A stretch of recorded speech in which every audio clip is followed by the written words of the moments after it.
Hello everyone, स्वागत है आप सभी का। उम्मीद है आप सभी लोग अच्छे होंगे, आप सबकी पढ़ाई अच्छे से चल रही होगी।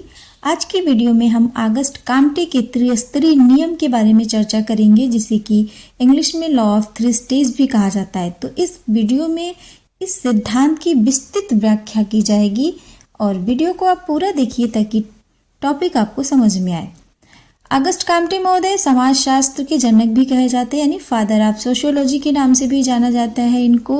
और इन्होंने मानव समाज और विचारधारा के विकास को समझने के लिए या समझाने के लिए त्रिस्तरीय नियम प्रस्तुत किया, जो कि ये बताता है कि हमारा समाज और हमारी विचारधारा या ज्ञान की जो प्रगति है वो इन्हीं 3 चरणों से होकर गुजरती है। जिसमें पहला चरण है धार्मिक अवस्था, जिसे थियोलॉजिकल स्टेज भी कहते हैं। दूसरा है दार्शनिक या रूपांतरणात्मक अवस्था, जिसे कि मेटाफिजिकल स्टेज कहते हैं। और तीसरा है वैज्ञानिक या सकारात्मक अवस्था, जिसे हम साइंटिफिक और पॉजिटिव स्टेज भी कहते हैं। तो अब हम इन तीनों अवस्थाओं को विस्तार से हम आपको समझाएंगे और प्रत्येक के साथ हम आपको एक उदाहरण भी देंगे ताकि टॉपिक आपको समझ में आए। तो सबसे पहले है धार्मिक अवस्था। ठीक है, धार्मिक अवस्था समाज के विकास की सबसे पहली अवस्था है। ऑगस्ट काम्टे महोदय के अनुसार धार्मिक अवस्था, जिसे थियोलॉजिकल स्टेज भी कहते हैं। इसके डेफिनेशन में हम देखते हैं कि इस अवस्था में मनुष्य प्राकृतिक घटनाओं की व्याख्या अलौकिक शक्तियों, देवी देवताओं और धार्मिक विश्वासों के आधार पर करता है। मीन्स कि जब समाज धार्मिक अवस्था में होता है तो किसी भी प्रकार की घटना के पीछे अलौकिक शक्तियों का हाथ, देवी देवताओं का हाथ या धार्मिक विश्वासों के आधार पर करता है। इसकी कुछ विशेषताएं हैं, उसे देखते हैं ताकि आपको अच्छे से समझ में आ जाए। पहली विशेषता है कि जब समाज धार्मिक अवस्था में होता है तो समाज में अंधविश्वास का बोलबाला हो जाता है। समाज धार्मिक मान्यताओं पर अधिक चलता है, यानी कि समाज में अंधविश्वास और धार्मिक मान्यताओं का प्रभाव अधिक हो जाता है। प्रत्येक घटना के पीछे किसी ईश्वरीय शक्ति, दैवी क्रोध या चमत्कार को कारण माना जाता है। लोग विज्ञान और तर्क की बजाय धार्मिक ग्रंथों और परंपराओं पर भरोसा करते हैं।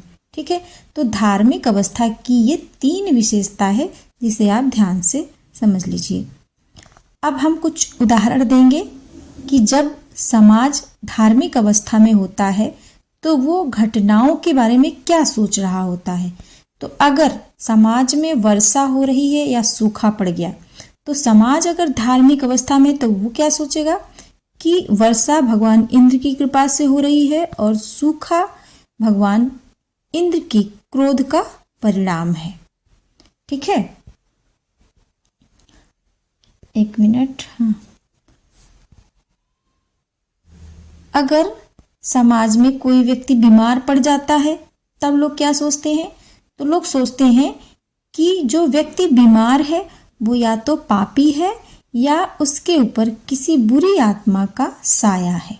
ठीक है, यानी जब समाज धार्मिक अवस्था में होता है तो लोग सोचते हैं कि जो बीमार व्यक्ति है वो पापी है, उसने कोई बुरा कर्म किया है जिसका फल भुगत रहा है, या कोई बुरी आत्मा है जो उसके ऊपर हावी हो चुकी है। ठीक है, इसी तरह से एक और उदाहरण हम आपको देंगे। जैसे सूर्य ग्रहण होता है या चंद्र ग्रहण होता है तो उस समय क्या सोचता है समाज? तो यह विश्वास होता है लोगों को कि जब सूर्य या चंद्र ग्रहण हुआ तो राहु केतु इस ग्रहण के कारण है, जो कि सूर्य और चंद्रमा को निगलने की कोशिश कर रहे हैं। हालांकि अभी भी ये बात लोग मानते हैं कि जब चंद्र ग्रहण या सूर्य ग्रहण होता है तो उसे राहु और केतु नाम के जो राक्षस हैं उन्हें निगलने की कोशिश करते हैं। ठीक है, तो इस तरीके से ये धार्मिक अवस्था है जिसमें समाज क्या सोच रहा है। अब आगे बढ़ते हैं, जिसे हम दार्शनिक या रूपांतरात्मक अवस्था कहते हैं, जिसको इंग्लिश में मेटाफिजिकल स्टेज के नाम से भी जाना जाता है और इसे तात्विक अवस्था के नाम से भी हम जानते हैं। अब इसकी हम परिभाषा देख लेते हैं। ठीक है, इस अवस्था में लोग धार्मिक मान्यताओं से हटकर दार्शनिक और अमूर्त शक्तियों के आधार पर घटनाओं की व्याख्या करने लगते हैं। हालांकि वैज्ञानिक प्रमाणों की अभी भी कमी है। ये जो अवस्था है ये धार्मिक और वैज्ञानिक अवस्था के बीच की अवस्था है। ठीक है, धार्मिक मान्यताओं से लोग थोड़ा हट करके दार्शनिक और अमूर्त शक्तियों के पीछे भागने लगते हैं और मानते हैं कि कोई शक्ति है जो घटनाओं के लिए जिम्मेदार है, लेकिन वो शक्ति क्या है ये नहीं जानते हैं। अब इसकी कुछ विशेषताएं हैं, उसे समझते हैं। ओके, तो पहली विशेषता ईश्वर और देवताओं के बजाय घटनाओं को अदृश्य शक्तियों, प्राकृतिक नियमों या अमूर्त तथ्यों जैसे कि भाग्य, आत्मा, प्रकृति से जोड़ा जाता है। इसमें तर्क और विचारों को अधिक महत्व दिया जाता है, लेकिन वैज्ञानिक प्रमाणों की कमी होती है। यानी जो सामाजिक घटनाएं हैं उनके पीछे तर्क की बात तो होती है, लेकिन उस तर्क को सिद्ध नहीं कर सकते हैं लोग। ठीक है, अगली विशेषता है यह चरण धर्म और विज्ञान के बीच की अवस्था है। ये मैंने पहले भी आपको बता दिया। अब इसको हम उदाहरण के माध्यम से समझते हैं ताकि क्लियर हो जाए आपका।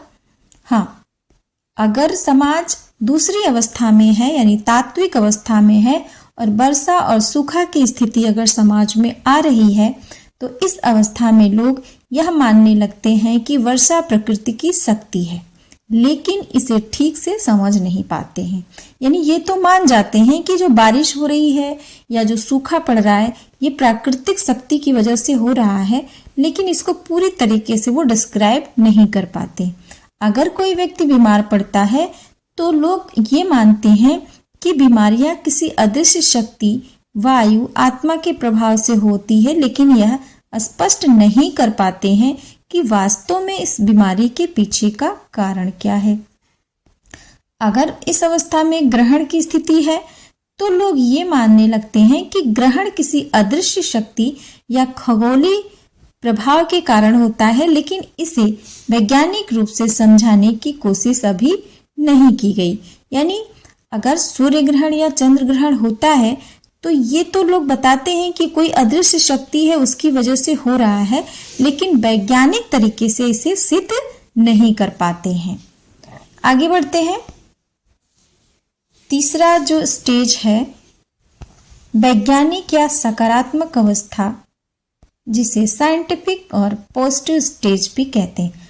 इसकी परिभाषा देख लीजिए। परिभाषा में इस अवस्था में लोग अनुभव, अवलोकन, वैज्ञानिक प्रयोगों के आधार पर घटनाओं की व्याख्या करते हैं। अब हर घटना को वैज्ञानिक नियमों और तर्क के आधार पर समझाया जाता है। यानी इस अवस्था में आकर के व्यक्ति पूरी तरीके से वैज्ञानिक विचारधारा से ओतप्रोत हो जाता है और हर घटना के पीछे विज्ञान को जिम्मेदार मानता है। अब इसकी कुछ विशेषताएं हैं, इसे देख लीजिए। पहली विशेषता है इस अवस्था में तर्क, अनुभव, वैज्ञानिक विश्लेषण पर आधारित होती है। दूसरा, घटनाओं के पीछे प्राकृतिक कारणों और नियमों को खोजा जाता है। तीसरा, अब चमत्कारों और अमूर्त शक्तियों की बजाय विज्ञान और तथ्यों पर भरोसा करता है। यानी कार्य कारण संबंध के बारे में होने लगती है। किसी भी घटना के पीछे विज्ञान को जिम्मेदार माना जाता है। आगे बढ़ते हैं। अब इसका हम आपको उदाहरण देंगे। तीसरी अवस्था का जो उदाहरण है, अगर वैज्ञानिक अवस्था में बारिश और सूखा की स्थिति होती है तो लोग क्या सोचते हैं? वैज्ञानिक रूप से यह समझा गया है कि वर्षा जलवाष्प के संघनन से होती है, जो वायुमंडलीय दबाव, तापमान और आर्द्रता से प्रभावित होती है। यानी लोगों को यह अच्छे से पता हो जाता है कि बारिश क्यों हो रही है। अगर कोई व्यक्ति बीमार पड़ता है तो लोग क्या सोचते हैं? तीसरी अवस्था में अब यह समझा गया कि बीमारियां बैक्टीरिया, वायरस या अन्य सूक्ष्म जीवों के कारण होती है, जिन्हें माइक्रोस्कोप के द्वारा देखा जा सकता है और दवाइयों से इसे ठीक किया जा सकता है। यानी किसी भी व्यक्ति को अगर कोई बीमारी होती है तो उसे पूरी तरीके से जांच पड़ताल करके उसे दवाइयों से ठीक करने की क्षमता विकसित हो जाती है। अगर ग्रहण लगता है, ठीक है, यानी सूर्य ग्रहण या चंद्र ग्रहण की स्थिति समाज में आती है, तो लोग क्या सोचते हैं? कहते हैं कि ग्रहण का कारण वैज्ञानिक रूप से समझाया जा गया कि पृथ्वी, सूर्य और चंद्रमा की स्थितियों के कारण ग्रहण होता है।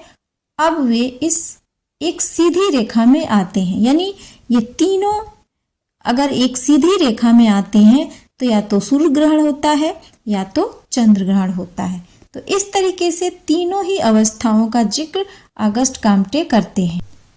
निष्कर्ष के रूप में हम कह सकते हैं